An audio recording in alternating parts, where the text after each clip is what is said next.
ইসলাম ধর্ম গ্রহণ করেছেন রিয়াল মাদ্রিদের তারকা ফুটবলার ব্রাহিম দিয়াজ। একাধিক স্প্যানিশ গণমাধ্যমের করা একাধিক রিপোর্টে এমনই তথ্য উঠে এসেছে।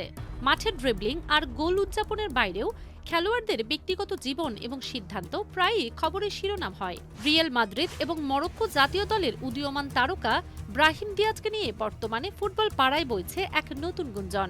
আন্তর্জাতিক সংবাদ মাধ্যম এবং স্থানীয় ধর্মীয় প্রতিনিধিদের বরাতে দাবি করা হচ্ছে ব্রাহিম দিয়াজ ইসলাম ধর্ম গ্রহণ করেছেন। নাম শুনে এতদিন অনেকেই ব্রাহিমকে মুসলিম মনে করতেন, তবে গণমাধ্যমের তথ্য বলছে জন্মসূত্র ও পারিবারিকভাবে একজন খ্রিস্টান ছিলেন দিয়াজ। এই খবরের কেন্দ্রবিন্দুতে রয়েছে মাদ্রিদের ইসলামিক কালচারাল সেন্টার মালাগা। একাধিক স্প্যানিশ সংবাদ মাধ্যমের বরাতে জানা যায়, পবিত্র রমজান মাসে একটি ইফতার মাহফিলে ব্রাহিম দিয়াজকে অত্যন্ত স্বতঃস্ফূর্তভাবে অংশগ্রহণ করতে দেখা গেছে। সেখানে তার সাথে তার বাবা সুফিয়াল আব্দেল কাদের দিয়াজ সহ পরিবারের অন্যান্য সদস্যরাও উপস্থিত ছিলেন। তবে বিষয়টিকে পূর্ণতা দিয়েছে মালাগার একটি মসজিদের ইমাম আদিল হাশমির বক্তব্য।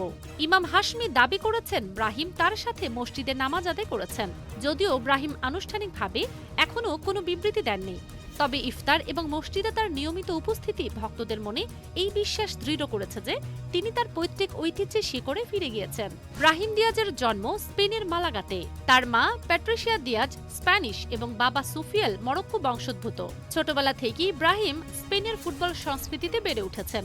স্পেনের বয়সভিত্তিক সব দলে খেলেছেন, এমনকি মূল জাতীয় দলের হয়ে একটি ম্যাচ খেলে গোলও করেছিলেন। কিন্তু গত বছর তিনি যখন স্পেনের প্রস্তাব ফিরিয়ে দিয়ে মরক্কোর জার্সি গায়ে তোলার সিদ্ধান্ত নেন, তখন স্পষ্ট হয়ে গিয়েছিল যে ব্রাহিম তার বাবার দেশের সংস্কৃতির প্রতি প্রবল টান অনুভব করছেন।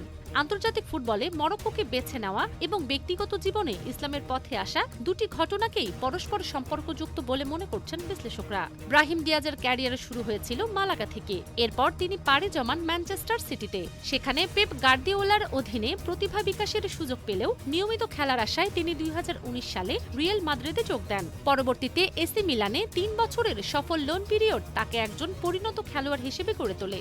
মিলানকে সিরি এ জেতাতে তার ভূমিকা ছিল উল্লেখযোগ্য। বর্তমানে রিয়াল মাদ্রিদের অন্যতম বড় অস্ত্র হয়ে উঠেছেন তিনি। দুই পায়ে সমান দক্ষতা, ড্রিবলিং ক্ষমতা এবং পজিশনাল সেন্স তাকে আধুনিক ফুটবলের অন্যতম সেরা অ্যাটাকিং মিডফিল্ডার করে তুলেছে। ভিনিসিয়াস জুনিয়র বা জুড বেলিংহামদের ভিড়ের মাঝেও ব্রাহিম নিজের আলাদা জায়গা করে নিয়েছেন। ব্রাহিম দিয়াজ সবসময়ই তার ব্যক্তিগত জীবনকে পাদপ্রদীপের আড়ালে রাখতেই পছন্দ করেন। এতদিন তার ধর্মীয় বিশ্বাস নিয়ে তেমন কোনো আলোচনা না হলেও মরক্কোর ঐতিহ্য এবং পারিবারিক বন্ধন তার জীবনে বড় প্রভাব ফেলেছে। তার বাবা সুফিয়াল দিয়াজ কেবল তার বাবাই নন, তার ফুটবল এজেন্ট এবং মেন্টর হিসেবেও কাজ করেন।